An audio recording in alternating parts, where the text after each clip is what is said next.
Hi, this is Joe, and this is our very first episode of Things You Only Tell Your Girlfriends. The reason that I wanted to start this podcast was to amplify women's voices and get stories from the female perspective. And my very first guest is my good friend VELI, who is the creator of Veganized by VELI, a fantastic YouTube channel if you're looking to convert to a plant-based diet. Very informative, very fun, super delicious recipes. Every time I see her post a video, I just want to lick my monitor.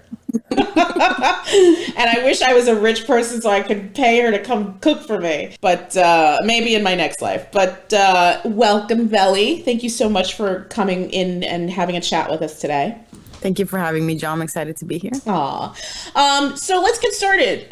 You know what's so funny? I've known you professionally for a few years. We've been friends. And I remember you telling me that you were going to convert to vegan. And it's funny because being Latin, you're of Caribbean, Dominican descent. I'm South American, Ecuadorian descent. So to hear a Spanish person say that they were going to reject meats seemed like blasphemy when you said it to me. And it was like, what does that mean? And it was funny because I was like, you know, she's my friend. I support her. She wants to have a healthy lifestyle. She hates cruelty to animals. I think that's great. But then in my Spanish mind, I'm like, pero qué? Like, because I feel like in our culture, food is love. And it's like, how do you not love like pernil and stuff like that? So tell me like your motivations to get started into your vegan journey. So I feel like it's important to put the disclaimer that each person has their own journey. I feel like certain people are vegetarians for a few years before they convert. Like I know one of my friends from college, she was vegetarian for, I don't know, 10, 15 years. She went into the vegan lifestyle, then she kind of regressed back to being vegetarian, and now she's fully vegan. Mine was seriously overnight. I was home on a Friday after work, and I started on Netflix, and I watched a few documentaries, like I think Forks Over Knives, Cowspiracy, and probably a few others. I probably watched 2 Netflix films that first night, and then I went over to YouTube to do a little more research, like quick videos, research, quote unquote, quote unquote. It was a Friday, so then I was living with my sister at that point. So then Saturday morning, I was like, let me try it out, right? Because I had seen enough to make me want to do something about it. I had seen, I think, Forks Over Knives before. It didn't really do anything to me. I used to mock vegetarians. Like I was younger and I used to laugh at people who wouldn't eat meat, because how do you live and not eat meat, right? I've always been a foodie. I love eating. I love cooking. I don't love the cleaning up part, but I have to do it, right? If I want to continue doing it. So I've always loved eating and cooking. So in my mind, like, how do you live without bacon? You don't do that. Like that doesn't exist. You can't do that.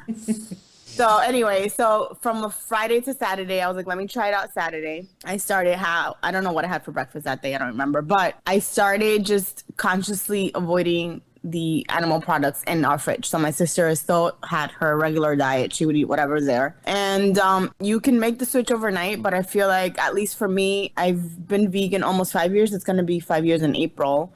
It took me a few weeks to realize like pancakes are not inherently vegan. So we would order, do you know this place Jimbo's? There's a few like, it sounds familiar. There's a few uptown. Yeah. Okay. I know what you're talking about. Yeah. So we had a Jimbo's near us, and we used to sometimes get breakfast. We used to get like, I don't know, like home fries and pancakes and bacon. So she would still get her food and I would get pancakes because I'm like, that's vegan. But then I realized like, shit, stupid. They make it with butter. It has milk. So I actually ate it a few times before I realized, I have to really think through food. Like pancakes are not just vegan. I have to think about what ingredients are in the pancakes. Obviously they can be made vegan, especially now, but so it took me some time to get adjusted to thinking about the food that I was eating. And I guess because I've always been somewhat like a cook, I could think about if there's potatoes being served in the cafeteria at work, do I think they made them with butter or do they have oil? And if I don't know, do I ask or do I just serve myself and assume that it's vegan? So it's been a process.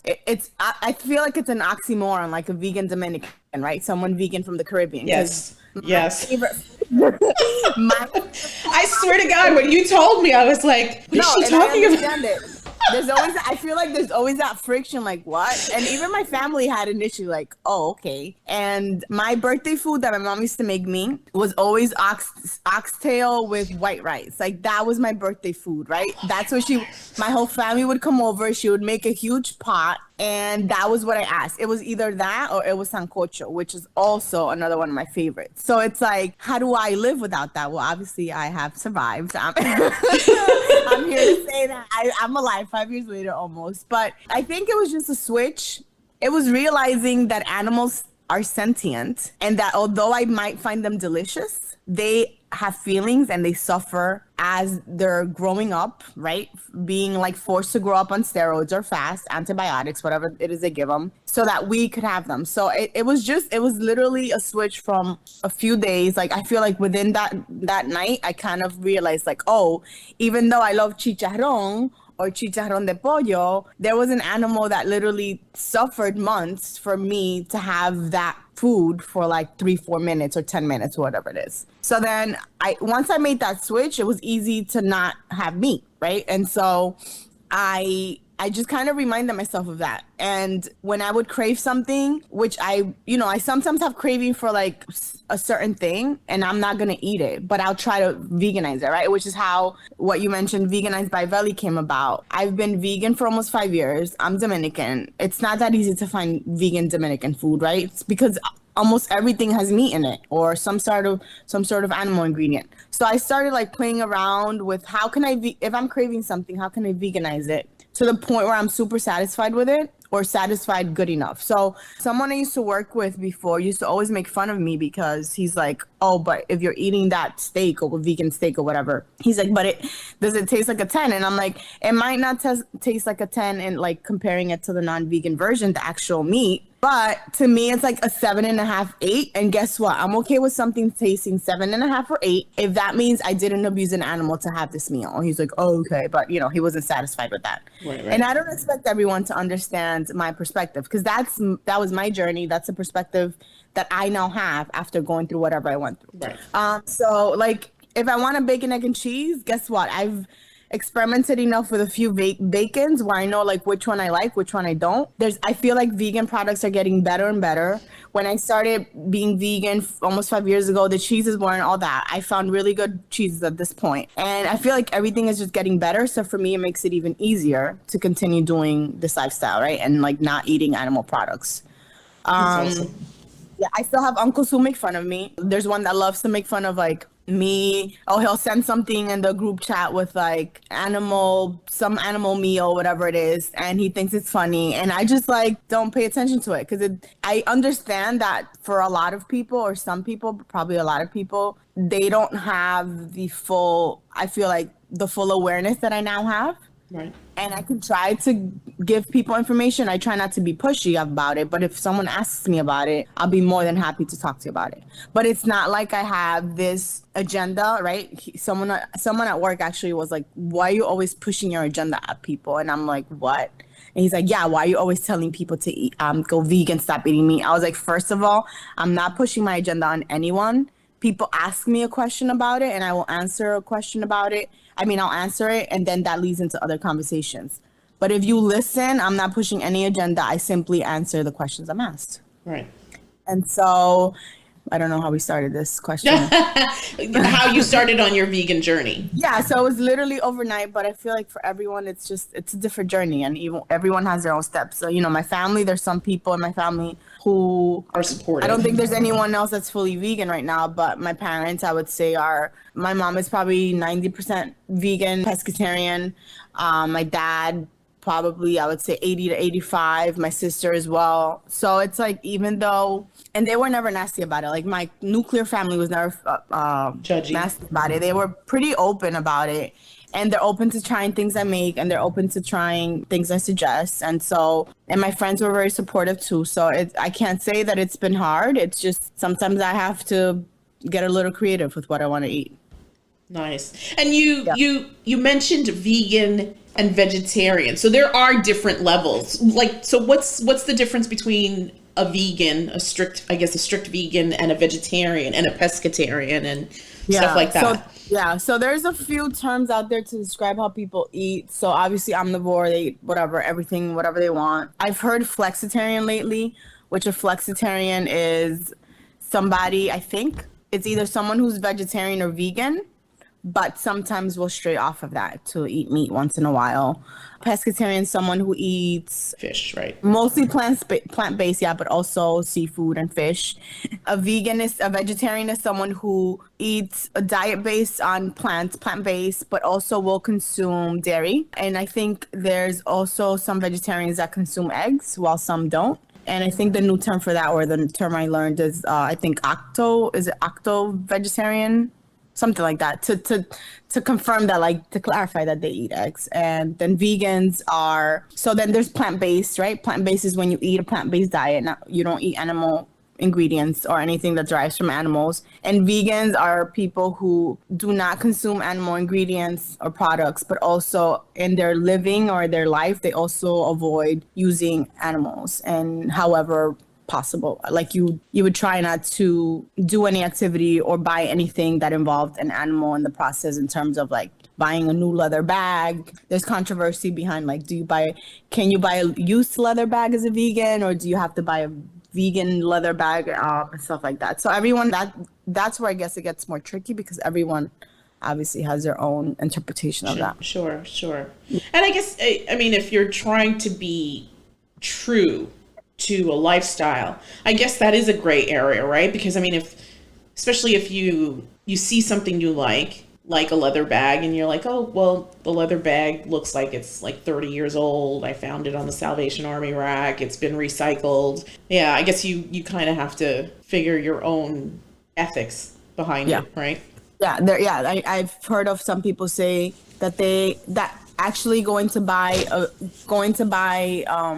action of going to buy a new vegan bag is creating more waste than if you go to like Salvation Army and you get a secondhand leather bag that's already there, that's already been created and it's been through the process of being manufactured. So yeah, everyone, it's like those little gray areas where people have their own opinions about that. Right. Yeah. I wanted to come back to something that you said previously, how, and I remember this, your veganism seemed overnight, and you said that for someone like you, it was easy because you had a good support system and stuff like that. And just knowing your personality, you're very strong and good-willed, so I could see your ethics playing a part in your decision-making here. So how would you, if somebody now wants to convert to this lifestyle, like, what, from your own personal experience, how would you guide them? What would you say, like, I did this and this worked and this didn't work? Like, what are some pointers you would give them? So I have to preface with that whatever I am saying is coming from obviously my perspective, my experience, but also my privileges. I have a full-time job. I have discretionary money that I can use to buy food from restaurants if I want to. I can go to Whole Foods whenever I want and buy whatever food I want, or the supermarket and buy whatever I want, Trader Joe's. I live in a city, right, pretty urban place that allows me to have access to a bunch of products and produce and whatever I want. Some people don't have the same accessibility or the same privileges. So I want to acknowledge that. But I would say start with what you can. There are people who start with, there's something called Veganuary, which is like when you try to go vegan for the month of January, which a lot of people are doing now. And I don't know anyone that's gone vegan that way, but from what I've read, it's pretty successful for people who are considering it and want to try it out.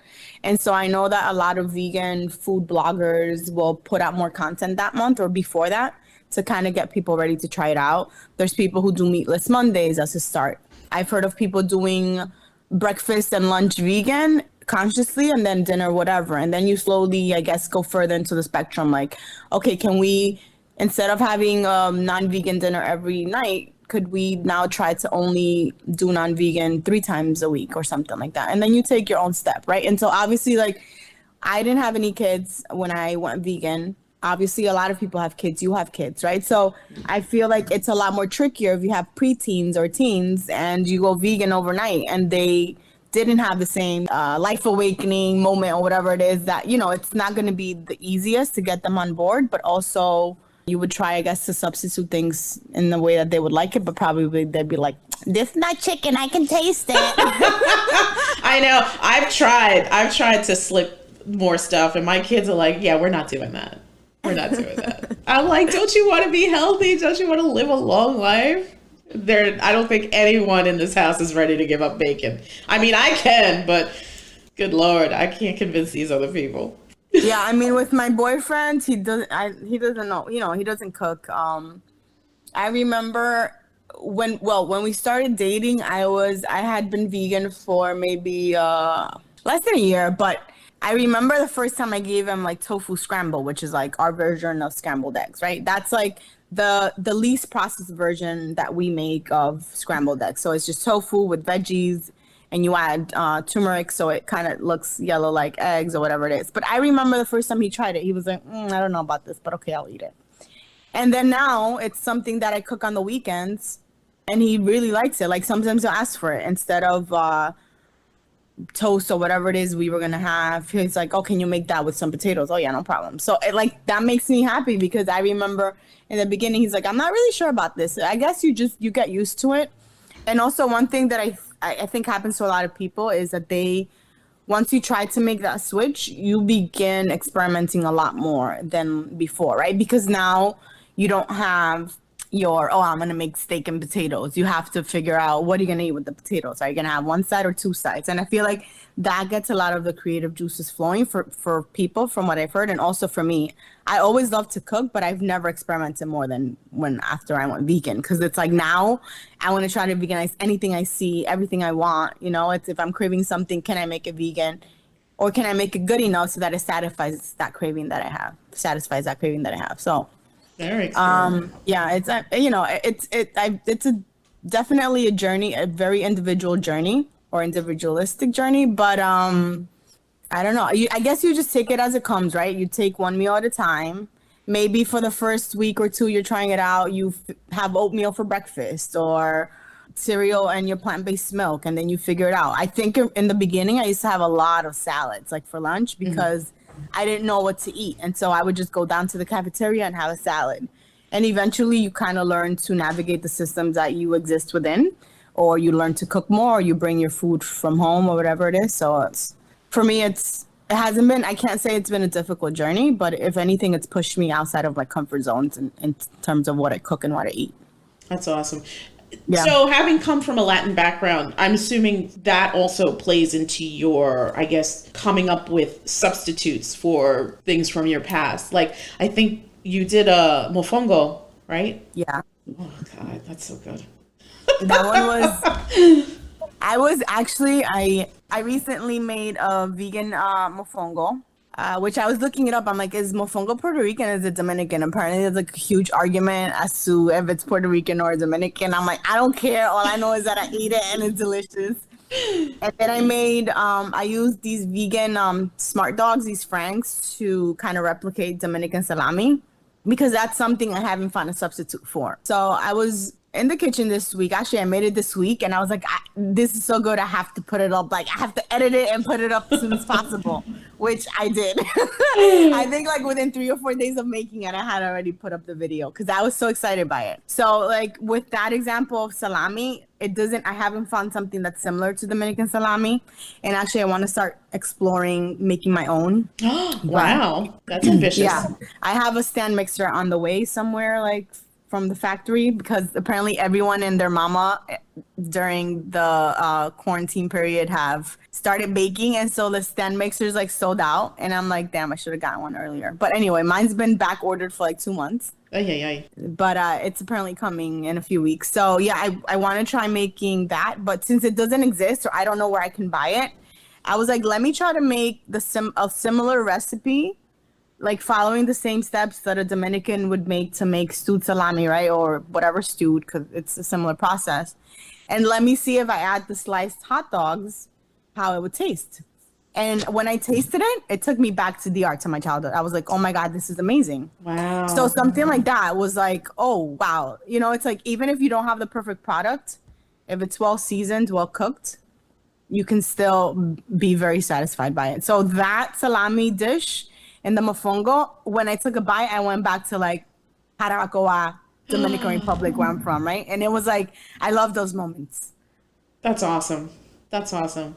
Yeah, I mean, sometimes it's funny. Like I'll eat something or something will remind me. I grew up in Bay Ridge, and when we moved to Bay Ridge, I think I was 2. I was born in Sunset Park in Brooklyn, and then when I was about 2, we moved to Bay Ridge, and Bay Ridge was very prominent Italian Irish, and I remember this family moved in and they opened up a bakery, a Greek family. And I think it's still there, the Bay Ridge Bakery. And every time we'd walk past it, like the smell of baked goods, right? So whenever I smell that as an adult, that smell transports me to being a child, to holding on to my dad or my mom and like walking the streets and like having conversations with them. And we'd always, especially my father, because I was such a daddy's girl, we'd always inevitably stop there for a treat or something. So yeah, it's funny how you tie certain experiences, right? And I think food is such a great conduit for that. You know, sometimes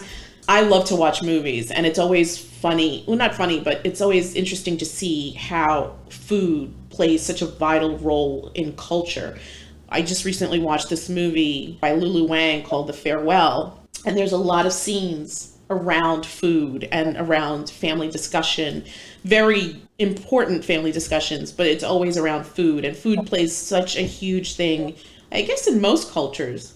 But I feel like I'm married to somebody who's part Spanish and Italians don't mess around with their food either. So tell me, like, do you experiment with other cultures or just solely like just what you know? I mean, do you ever think about, oh, you know, I'd like to create like a Vietnamese dish or an African dish or something like that? Yeah, for sure. So I watch a lot of, do you know what mukbang is?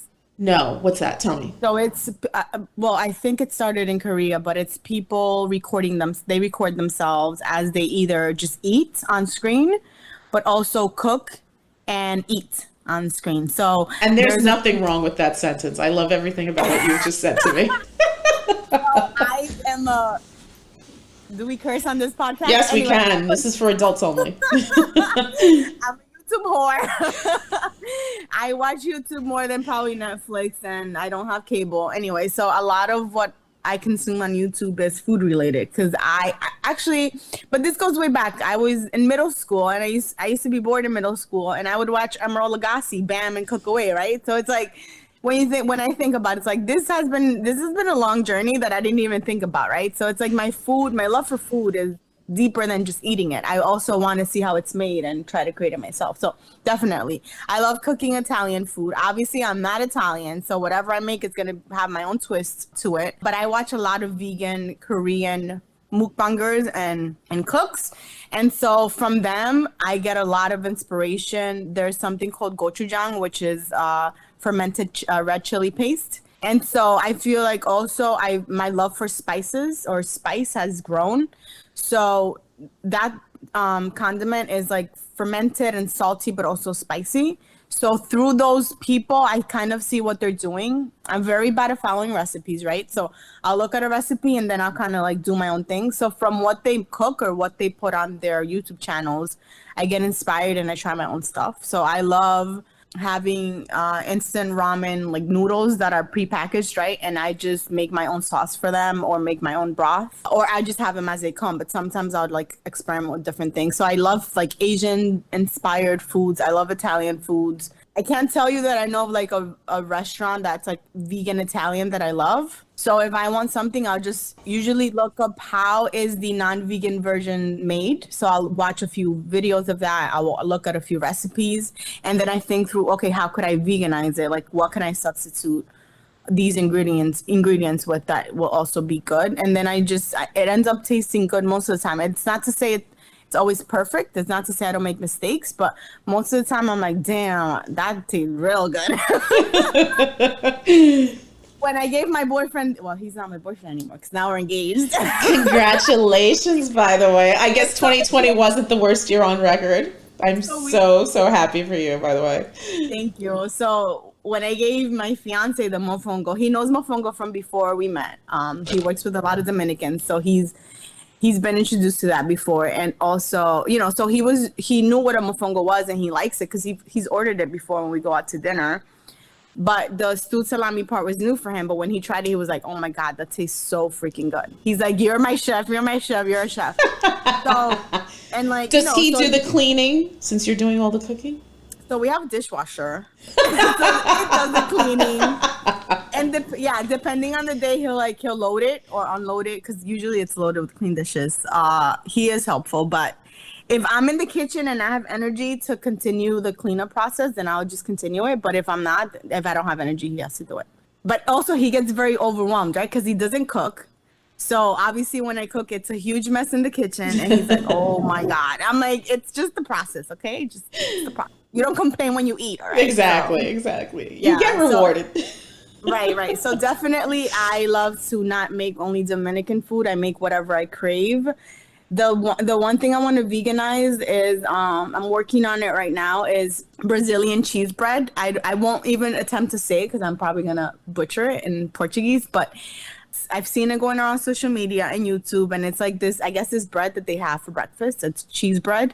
And I'm like, my God, that looks so good, right? But obviously I'm not going to eat the non-vegan version of it. So I will look at a few recipes that are not vegan, so traditional recipes, a few vegan recipes, and then I figure out how to make it myself. So I already made it once. The milk I used was, I think, too heavy, so it ended up looking kind of dark, and I didn't use enough salt. So it wasn't that good, but good enough that I could eat it for breakfast with a little bit of ketchup. So now that I ran through that batch, I ate it. I'm going to actually film it this next time that I make it, and I'm going to use a more neutral oat milk, probably Oatly. I have an Oatly milk waiting for me. That's great. So that's next. So it's like I just try, I try to make whatever it is I see or that I'm craving. So when you're doing these kitchen experiments of yours, do you write it down and like, okay, like this time, like what you just said, like I didn't use enough salt. Do you like then you modify it, I guess, right? Like if you used what's acceptable, like a tablespoon of salt, like do you then say, oh, maybe I need 2 tablespoons of salt for this recipe? Yeah, so some recipes I'll wing and they taste pretty good the first time, but some recipes I wing and But do you write them down? Like do you remember? Yeah. So what I do is I have my iPhone. So I either start a new note file for that recipe, or I have a notebook next to me. So with this Brazilian cheese bread, I started looking at videos and I saw one person's recipe that I really liked, right? So I think he wrote the recipe below, but I wrote my own recipe according to what I saw him do, right? So then I was like, let me try this almost same recipe, but vegan, right? With vegan milk, vegan cheese.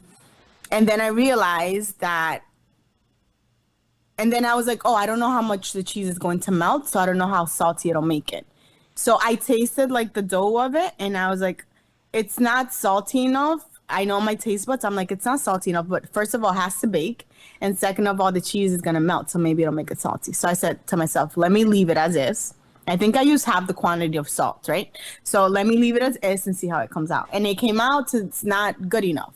So now I know that next time, instead of half a teaspoon, I'll use a teaspoon of salt. And I might even taste it and maybe add even a little more than that. Yeah, so definitely it's not a perfect process. Like sometimes I write it on the back of an old envelope that I have, or my phone or the notebook, whatever's near.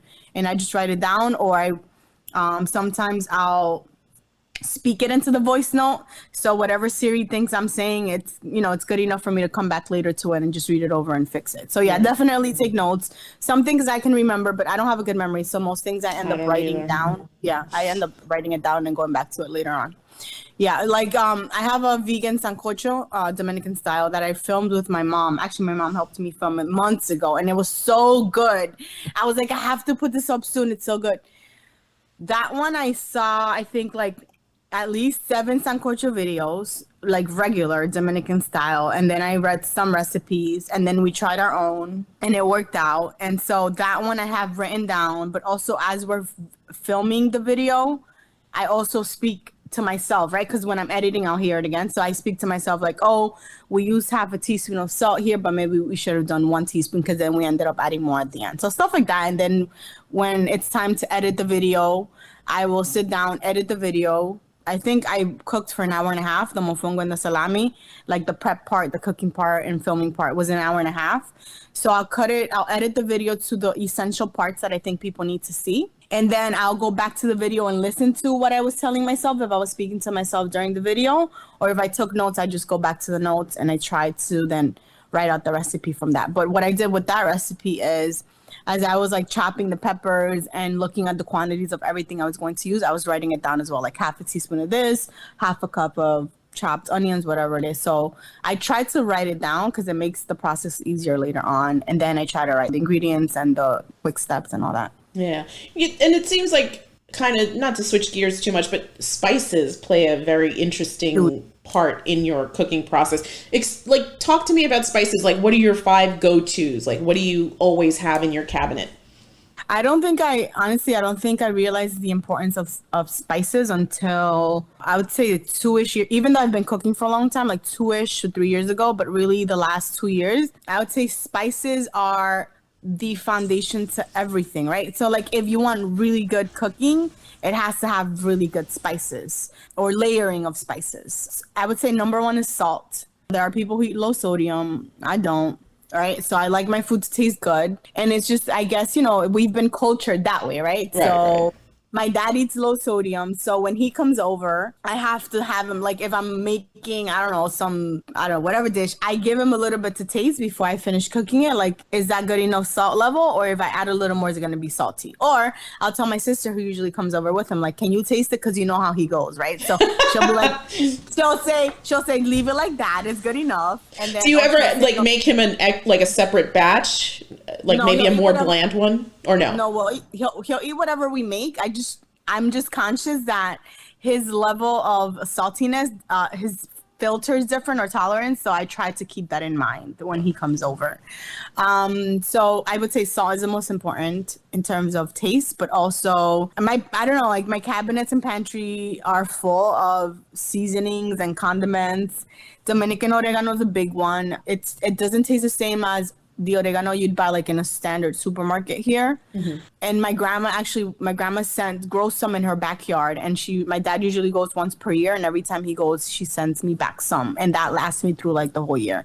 Oh, wow. So yeah, so it's amazing. It just tastes, and you can get it in some like New York City, probably here also. I feel like New York City supermarkets probably have it, like Uptown Manhattan. Probably someone told me of a supermarket in North Bergen that's like Hispanic, but I haven't. Anyway, you could probably find it at like wherever they would sell. Or probably specialty shops or something. Yeah. So Dominican oregano is it's a game changer. It's so good. What else? Garlic. What is life without garlic? And it will scare away vampires. Win-win. That's why I watched the movie, what is it called? Witches? Witch? It's a Disney movie, but it's the one with Anne Hathaway? You saw it? Yeah. Yeah, that's why they didn't eat garlic, the witches. That makes sense. Yeah. I love garlic. That was the 3rd one, right? 4th? You mentioned turmeric before. I have a hard time selling that spice in my house. It doesn't taste like anything. It's not very strong tasting if you add just a little bit of it. Why? Do they taste it? I'm pretty heavy-handed, so. Oh. What do you add it to? I think one time I may have, according to these people, I may have emptied half a container on top of, I put cauliflower, I roasted or steamed some cauliflower, and I threw it on top, and they were like, oh my God, all I taste is the turmeric. I think to me it's not that strong tasting because I don't use a lot of it, so I can't tell you what happens. Yeah, I'm one of those people, like, I hate cooking, but I do it because otherwise no one will get fed. Although my husband's a great cook, but because of his work, he doesn't really, I think only on the weekends and stuff. But and my husband makes fun of me about this, I don't read recipes. I just wing it in a kitchen. So but for the most part, I've been like 85% good. Every once in a while, the peanut gallery is like, what is this? But for the most part, I've done pretty well in the kitchen. Yeah, it's still pretty funny. Sometimes my food experiments don't come out good. I'm always happy when they do, which I'm sure you as well, right? When you try something new. and you get praise. But then, you know, when you see the face, it's like, oh no. Damn. I should have gotten takeout. I only have one food critic at home, so I usually am okay with hearing the feedback because I obviously want to know. But sometimes I'm like, listen, I just made dinner. If you don't like it, then figure out something else to eat, Exactly. right? Most times it's all right, but sometimes he's like, this is a little, I don't know if I like this. I'm like, okay, so eat something else. Yeah, for sure. That was 3. I said salt, Dominican oregano, garlic. I would say 4th is like spicy things like hot sauce, sriracha. What else? I love spicy stuff. I would say, yeah. And then 5th, I don't know. Let's go with what I mentioned, gochujang, which is the fermented chili paste. Very nice, very nice. And you also mentioned vegan cheeses. And now, I mean, I don't know anyone, I mean, unless they have a dairy situation, I don't know anyone that doesn't love cheeses. But it's interesting. My oldest daughter had an issue with being lactose intolerant. So we had to make a couple of food modifications in the house. And thank you, VELI introduced us to non-dairy cheeses, which has been a godsend and such a huge help because most kids consume like their body weight in cheese. So it's great to have that alternative. And it's nice that it tastes good and is not going to destroy her insides. So tell me, like, what are your picks for in the non-dairy cheese arena? So I'll start by saying that some cheeses, especially if they're like shredded, they don't taste good as they are, right? They don't taste good cold. So what I do is if I'm using it in any dish or quesadilla, I will melt it and season it before we actually eat it. So like if I'm making a quesadilla and I add Daya cheese or whatever cheese I use, which tends to be Daya, I'll season that as well. Not with salt because I feel like it's salty enough. But I will add other spices to it. Cumin. Last night I made a quesadilla, or the other night, and I had dill weed, so I added some dill weed to it and other stuff. So it's like cold. It doesn't taste good to me, but melted, it's delicious. And I add more spices to it, so it tastes good. For sandwiches, I would say Field Roast makes one that's called chow cheese that I could eat cold. It's pretty good. VioLife is a brand that's really good also. I get VioLife from Whole Foods. Daya I find when I used to live in Queens, there's a little market by me, but I know Acme sells Daya. I've seen it in Acme. And what else? I tried the Whole Foods version of cheddar, plant-based cheddar yesterday. It's actually pretty decent. And again, I don't eat them cold. Like I'm not going to open a bag of shredded cheese and start eating it, which maybe with the non-vegan version you can. But with the vegan one, I wouldn't do that, right? And so I just feel like they're getting better and better. So I always am glad that there are options. And if there's a cheese I don't like cold, I figure out how to melt it better or how to use it in a way that tastes good. Okay, fair enough. Yeah. Fair enough. Let's talk about I guess plant-based meats or synthetic meats. What's your thoughts about that? I don't think I have any thoughts about it because I honestly don't know enough about it to have an opinion. Synthetic, I'm assuming, has used an animal cell at some point, right, to make it? Like, I don't know. I mean, I feel like, I guess... Or is it like impossible or beyond? Is that what... Or stuff like that. I mean, or stuff that's being created in labs specifically to target the vegan market. Because I think these food manufacturers understand that people are trying to be healthier. People are trying to live an ethical life that they can reconcile their thoughts and beliefs in. And just, I guess, health-wise, right? I think it's making a resurgence. So I'm assuming these food companies are now testing out ways in which they can capitalize this by creating lab meats to address this particular audience. I mean, I don't know how far into this we are. I feel like it's probably a new trend. I feel like veganism's obviously been around for a very long time, but I think it's only in recent years that these companies have understood, oh, here's a population with money, and if we can curry their favor, we can capitalize on this market. So obviously these companies obviously do it for their bottom line, but when you're like you didn't start out life as a vegan, so you Yeah. probably still have recollections of food dishes and memories of dinners and other food events where, oh, I remember this and that. And like, how would you come to this, like as someone who's now vegan, has become vegan and lives a vegan lifestyle? And I mean, do you have any thoughts about that Yeah. market? I mean, there are, like you said yourself, there are times where you use these meats in your recipes, but Yeah, I guess because you sent me the questions just to think of them ahead of time, about them ahead of time. When I saw lab grown, I thought of like,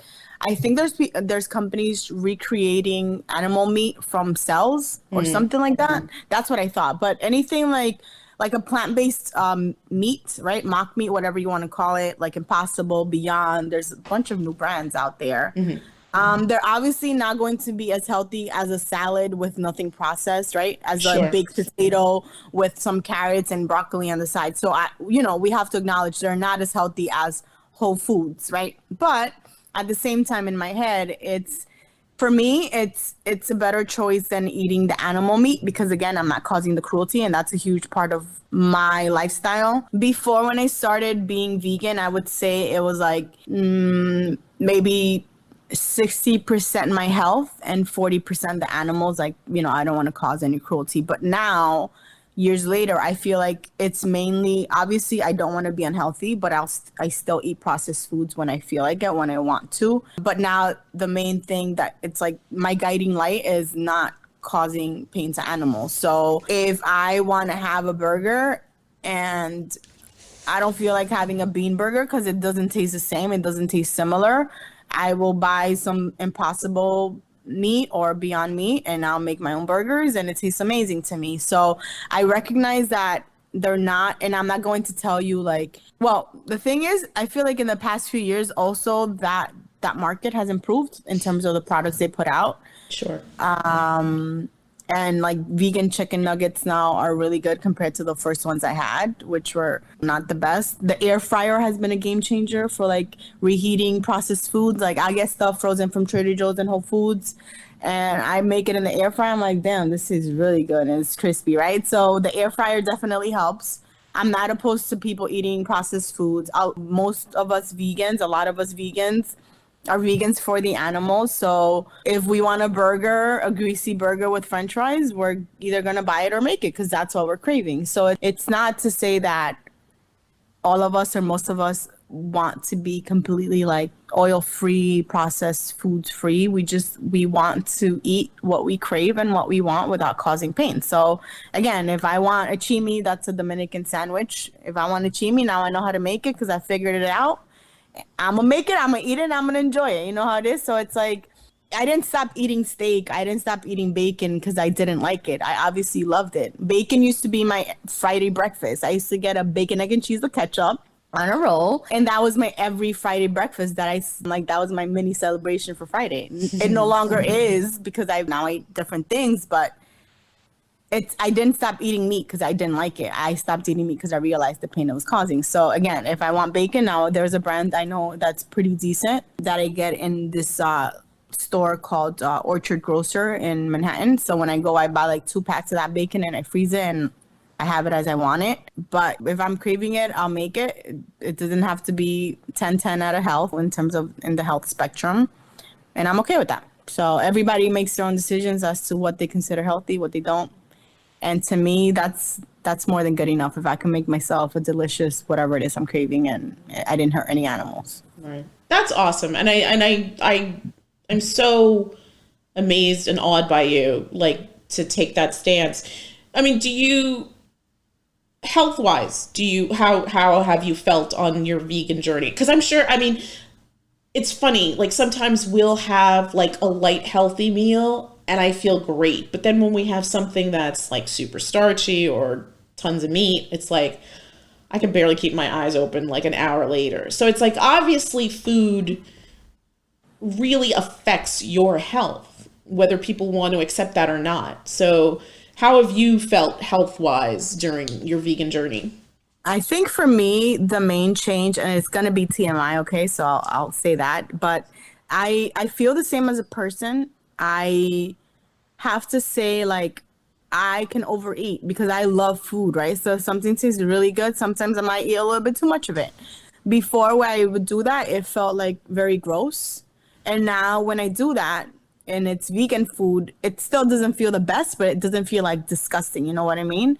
And the one thing, TMI, is I am more regular in the bathroom. When I wasn't vegan, sometimes I would have a big problem with that Right. because when you're eating meat, there's no fiber in meat. When you're eating any chicken, there's no fiber. And so if I was eating, let's say, chicken for dinner with something on the side, maybe what I was having on the side had a little bit of fiber, but the meat didn't have any fiber. So obviously my body had a hard time processing it, digesting it, because there wasn't much fiber to help it go through the process.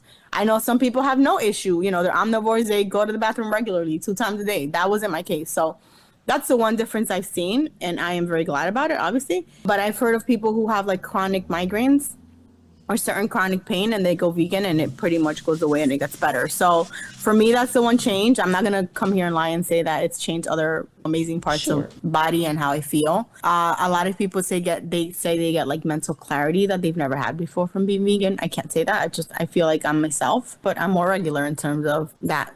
That's it. I've heard that the whole about not being mentally foggy. I think Yeah. I read that somewhere. Like this woman, she was giving like an eyewitness, like, well, not whatever. She was like testifying to the fact that she also became vegan and how it helped her a lot. It helped her. It like cleared her mind. Like she didn't feel like as staticky because I think she was eating clean, so she didn't have. And I think she said like her skin felt better. She was like in her 40s, and she's like, I'm 42 and I still have acne, and now like my skin feels better. I'm not as tired. I'm not as totally drained. And I think that's why it's stuck in my mind, like just being mentally foggy. Because I feel like sometimes when I eat certain foods, and I don't even think I'm overdoing it, I just think as you get older, your body changes, obviously, right? So you can't, Yeah. I know I've said this to my children, like my oldest child eats like it's going to be the zombie apocalypse tomorrow. I mean, she will down. It's frightening to see her eat sometimes. And it's funny because like I'll have maybe like a plate of spaghetti and meatballs, and then it just takes me right out. Like a half an hour later, I am dead asleep on my couch. And I'm like, I'm pretty sure it's probably the starch in the noodles or whatever. I don't know. But I'm like, I certainly can't eat how like I used to eat when I was 18 years old. That's never happening again. So yeah, I mean, definitely food is medicine. Food is, it's the gas that you put in your tank, right? So I think as we get older, we should really be mindful of it. But I guess these companies, and that's another question. Like, I don't know if you've ever thought of this. Like, I know my husband and I have had this conversation about like, if organic stuff is more natural, why is it so expensive? Yeah.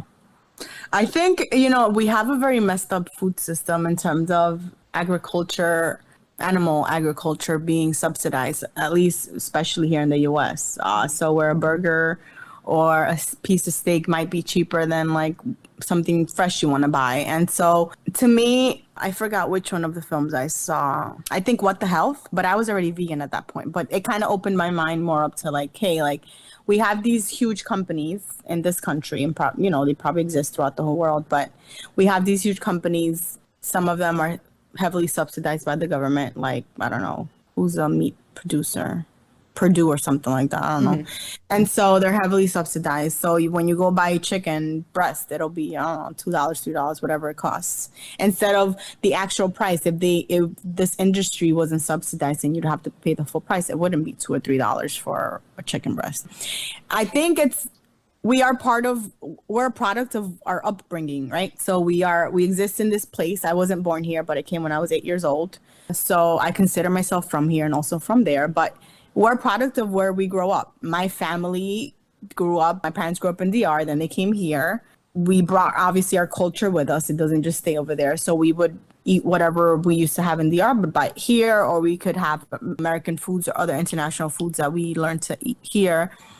And you eat what you are given, right? And so if I have a kid, or when I have a kid, the kid is going to eat what I eat. And so people learn eating mostly from their family and their parents. At least back in the day, we weren't taught to question things. And I feel like now there's enough research for me out there and enough information for me out there where I know that this is the healthiest path for me and for whatever person I might bring into the future in my life, an offspring. But it's like the companies that sell us these foods don't care if they're making us sick because they're making money. And so if they make us sick, then there's the whole medical world to benefit from us being sick, right? And so if we are not sick, then this private industry of medicine will not exist or be as profitable. And it's like doctors in the US in the 1950s or whatever it was, they used to recommend that people smoke, right? And it's like, what they used to recommend that you smoke, even pregnant women. So it's like the information that is seen as accurate changes, obviously, because there's new research and new things happen. And now with the internet, there's so much access to information. These companies, like, not companies, what are they called?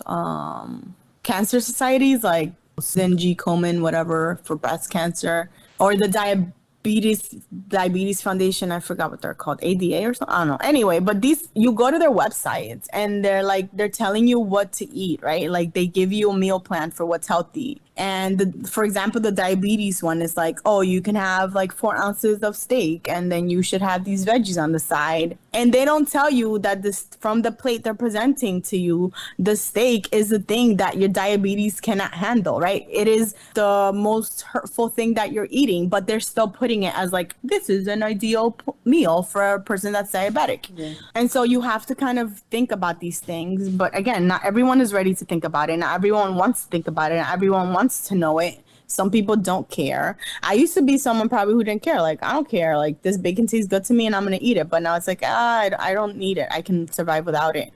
My grandma was diabetic for, I would say 20 plus years, right? And they call diabetes the slow killer. And now I know why, right? I saw it firsthand. My grandpa is also diabetic. He's still alive, but I understand now why it's called the slow killer, because it literally hurts different parts of your body slowly, right? Maybe at first you don't see much, you're just taking insulin, but eventually your nerves start to have issues and they can't communicate properly. So then you have neuropathy and you have pain in your legs, which my grandma suffered a lot with. And so it's like, to me, it doesn't make sense. Why is this Diabetes Awareness Foundation recommending the very things that hurt the people that they're supposed to be helping? But again, if we don't have a diabetes crisis in this country, then they wouldn't really exist. There'd be no need for them. And who funds them? These companies that produce animal products or, super unhealthy processed foods are the ones that are their sponsors. So it's like this dark world where we exist, right? And it's like, if I can do my best and not exist within that, then I'm happy I don't. And it's not to say that I'm never going to get cancer, right? That I'm never going to have diabetes, but I think my chances of that are obviously reduced because I'm not eating the standard American diet that most people eat or a lot of people eat. Obviously, my body would probably be happiest if I had whole foods, not processed. And sometimes I go through that journey, right? Sometimes like, oh, I'm trying to eat healthier and I'll do it. And then sometimes I want pizza and I'll make it, or I'll buy it and I make it. I make it in the oven or whatever it is. So it's like, again, each person has their journey. But for me, I just try to do the best that I can with what I have and with what I know. And also like not beating myself up for craving something unhealthy and making it and enjoying it and then moving on from that. So sure. I mean, moderation's fine. I mean, we shouldn't probably have ice cream every day, but once in a while doesn't really hurt, right? Right. Yeah. So continuing with like health and wellness, we're living in a very dystopian time. We're all kind of isolated here. How have you been coping? I'm alive. No, I'm thankful. We're still employed. A lot of people can't say they're still employed. So right. I'm grateful about that. But the one thing about this year is that I've been able to, I'm a homebody. So this has not hurt me much because I love being home. So now I'm home even more. And I've gotten time to explore things that I like this cooking. I've been doing it now more than before. I've been wanting to for years to make videos and put them on YouTube. And now I have time for that. I created a website. I'm sometimes posting on Instagram. I was trying to be better about it, but I kind of lost my momentum there. I just have more time to do, I guess, what I love, which most of it is being home and doing things at home.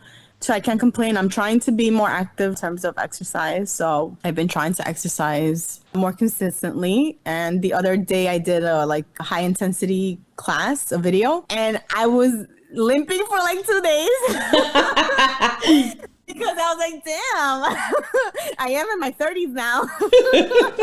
And like you said, our bodies do change. It's getting old just for the birds, girl. I can't stand it. Yeah, finally now I'm not limping, but I'm like, my left knee hurts. It didn't hurt when I was in my 20s. What the F is this, you know? So it's like, damn. Oh, wait, like what? There's a joint there? I never actually felt it. I know. The older I get, I'm just so amazed at the steps I need to take just to feel good. I mean, I have to stretch in the morning. Otherwise, I feel like trash. I'm just like, what is going on? Yeah. I was laying down, sleeping the whole night, and yet my body is like hurts in like a million different places. Like, how did that happen? I used to get up and go. Now it's like, oh, I feel like an old lady getting out of the bed. Yeah, I forgot what comedian has a joke. I think it's Jerry, what's his last name? Seinfeld? Seinfeld, huh? Yeah, I think it's Jerry, where like, or someone that was opening for one of his shows that I went to had a joke about like, there are falls and then there are adult falls, because like once you're an adult and you fall, it's like a whole big deal. Like, you know, you can't just get up. It's true. It's true. I used to hear people complain, oh, when you get older, you're going to have pain. I'm like, what are these people talking about? They're so freaking, they're just exaggerating. Well, they're being so hyperbolic. No, they're not. You're gonna find out in 10 years, and it's like, damn, my knee never hurt like this. Why is this happening to me? I know, the engine is shutting down. It's so sad. I mean, like, even like I was saying before, I mean, I would just eat crap all the time, and it just didn't impact me in any way, shape, or form. And now, forget about it. If I even thought about eating trash, I would feel like trash immediately after. I was talking to one of my friends, and we agreed that like her and I are not we've never been the people where we could eat whatever we wanted and not gain weight. Like in high school, I struggled with weight. In middle school, I struggled with it. And so, like, there are people who I went to school with in high school who could eat whatever they wanted and would not gain weight. There were sticks, right? And then eventually, like, that either catches up to you. Right. And then you're like, oh, shit. Like, you had 20-something years of eating whatever you wanted. And now it's like, oh, no, you're going to see the French fries you're eating. Your body's going to show you, right?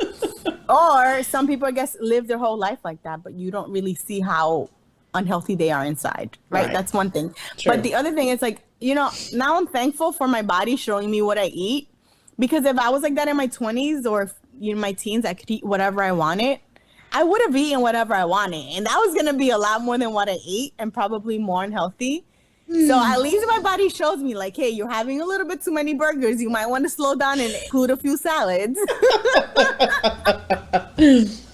So I try to have my salads. I'm trying to be more consistent with working out. It is very difficult because it's easy to not do it, right? It's easy to make excuses. Yoga, I feel like I also need it now because I'm like, oh, I can't bend to pick that up that easily. What the heck is happening, you know? I know. You have to stretch just to be flexible. I'm like, what? Yeah. What is this life?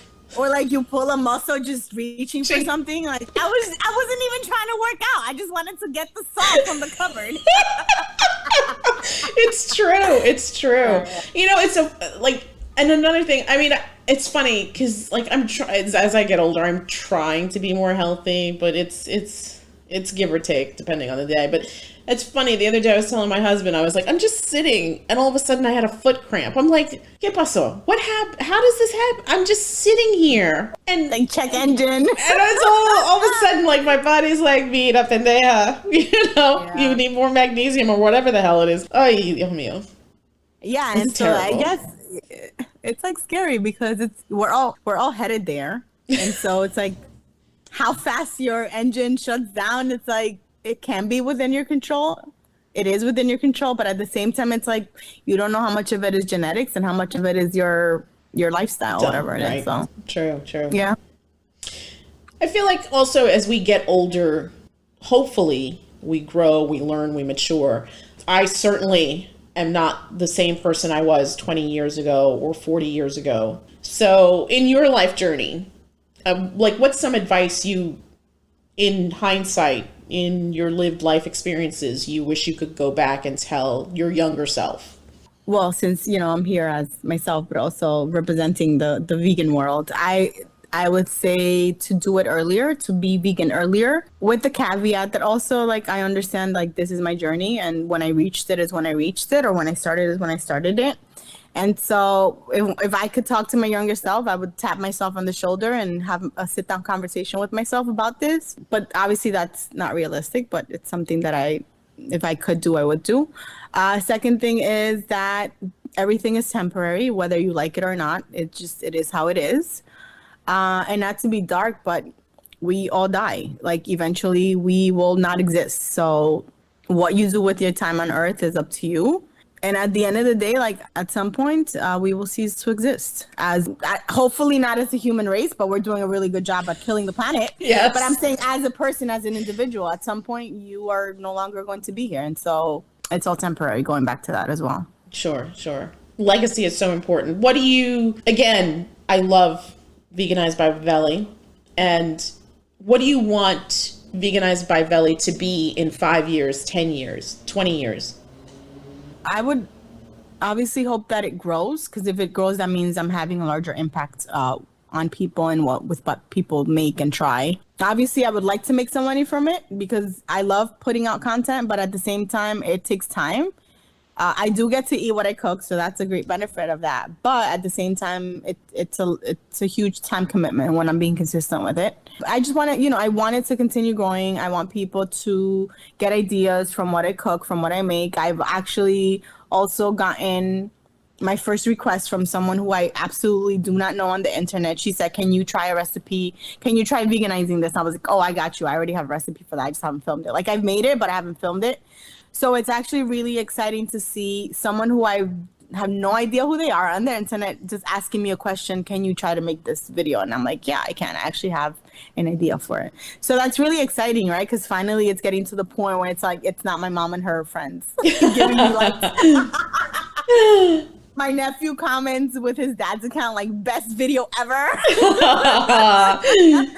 But they're all so good. They're all so good. It's so funny. And I'm not saying this just because I know you, but like sometimes I'm watching your videos and I'm like, gosh darn it, I wish I could convince everyone to just go plant-based in this house. I mean, I feel like, again, as you get older, your food choices become way more important and they are going to impact you. And I agree with you. I think if you really do the deep dive to see the suffering of animals and how these food companies, corporations, I really don't give a crap about people's health. I mean, they're in it for their shareholders, the bottom line, and that's fine. I mean, this is a capitalist society, I guess.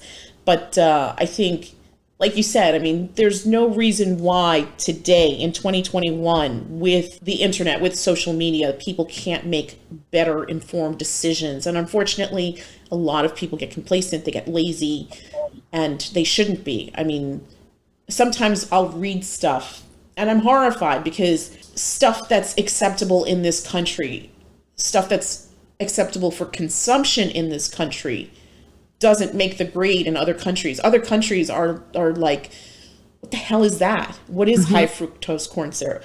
And so it's very jarring. And I think one of my favorite examples is a few years ago. I was a stay-at-home mom and I would hang out with these mothers, and one of them made this comment, and it was funny because at the time I was like, yeah, but the more I thought about it, it's like, no, you're absolutely right. And her complaint was Hershey's chocolate. She's like, that's shit. It tastes like shit. It tastes like wax covered shit. It's like, and she's like, your country doesn't know how to make chocolate. And it's funny because I remember her saying this. What is she? I think she's British. And so, in the Queen's English, she's saying this and cussing. And it was funny. But the more I thought about it, it's like true. And then like when you open yourself up to other markets, to chocolates made in other countries, it's like, yeah, you do taste a difference. It's crazy, but it's true. Yeah. And I think in this country, there is a segment of society that's telling you, read those labels, be aware of what you're putting into your body. But I think a lot of the times people just don't. I think when you're young, you feel like you're going to live forever, so you don't pay attention to those messages.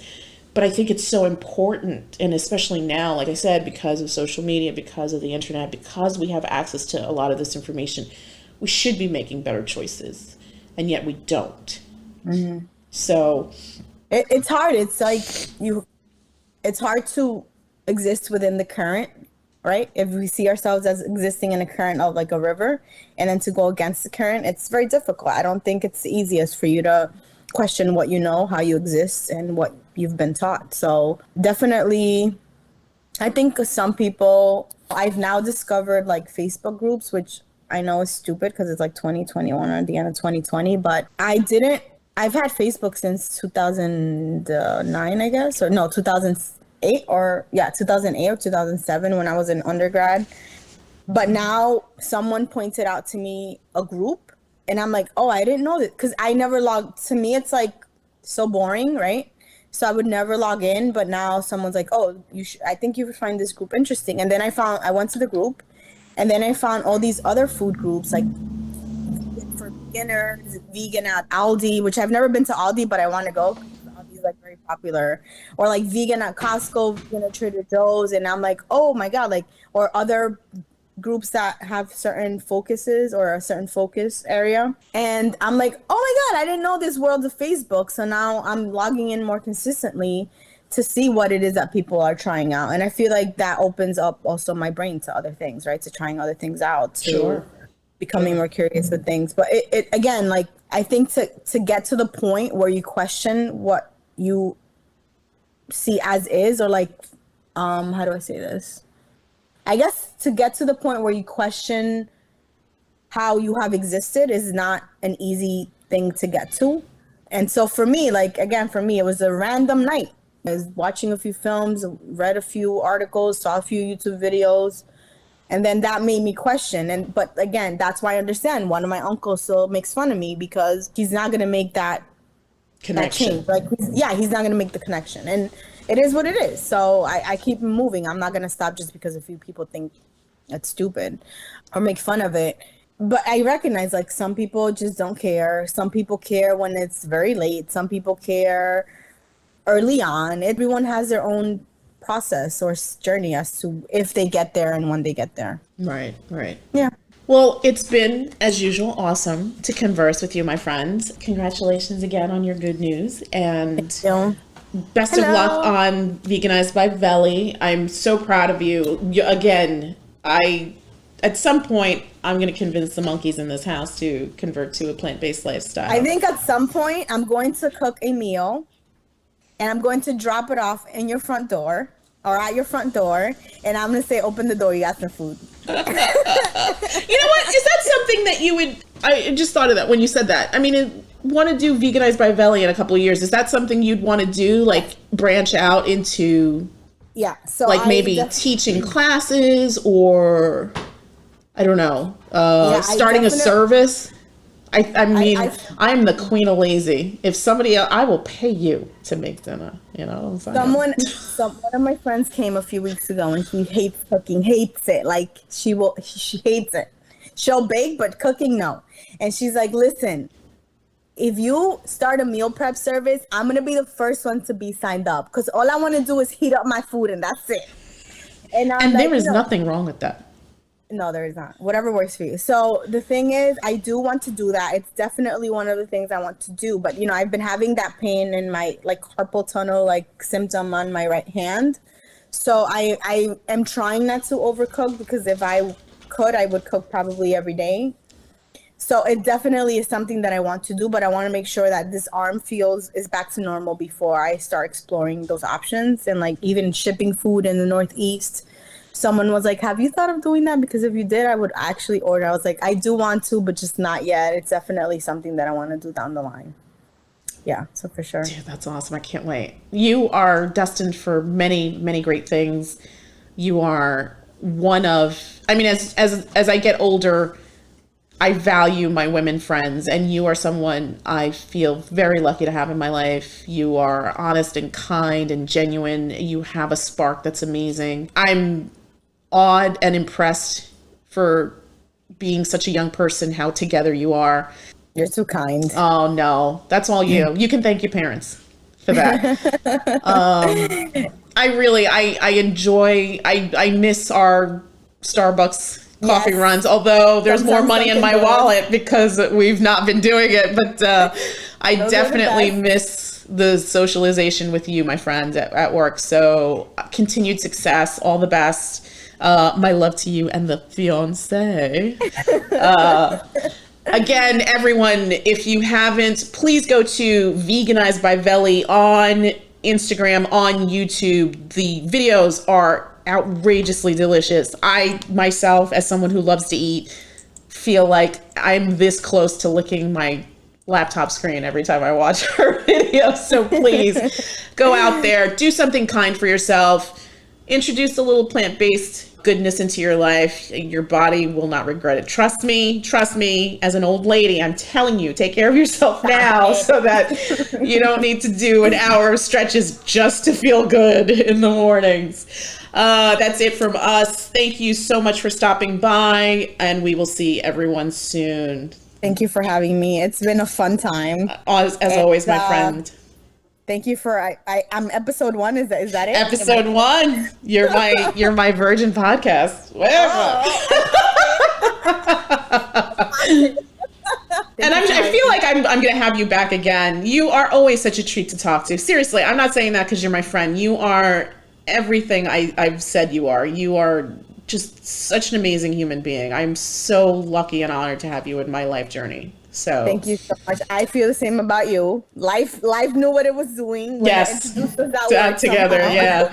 No, I'm definitely also very thankful to have you in my life, both professionally and personally. Yes. Onward and upward. This is going to be a great banner year for you, I predict. Your YouTube channel is phenomenal. I love it. It's very informative. Your videos are very just easy to follow, delicious. I mean, like your little, what are those things called? The little picture that comes up when you see your video. Yeah, the thumbnail. Yeah, the thumbnail is like. I put work into that. Oh my God. Every time I see a new one pop up, like I get notifications when you post stuff. I'm like, oh, look at all that deliciousness. And it's good for you. That's apparently amazing. The thumbnail is very important, so I do dedicate some time to that. It is. Yeah, but it's something I enjoy. It's not the easiest, obviously, because it takes time, but it's something I do enjoy. Lets me be creative. Again, thank you for having me. I wish you the best of luck, and I'm also sure I'll be back. Yes. Maybe some other kind of topic, or maybe not. But it's very easy for us to talk and talk and talk. I know we could talk all day. Yeah, I want to do one with you and Valencia too. So yeah, for sure. That'll be really fun. Oh, you can stop recording. Oh, okay.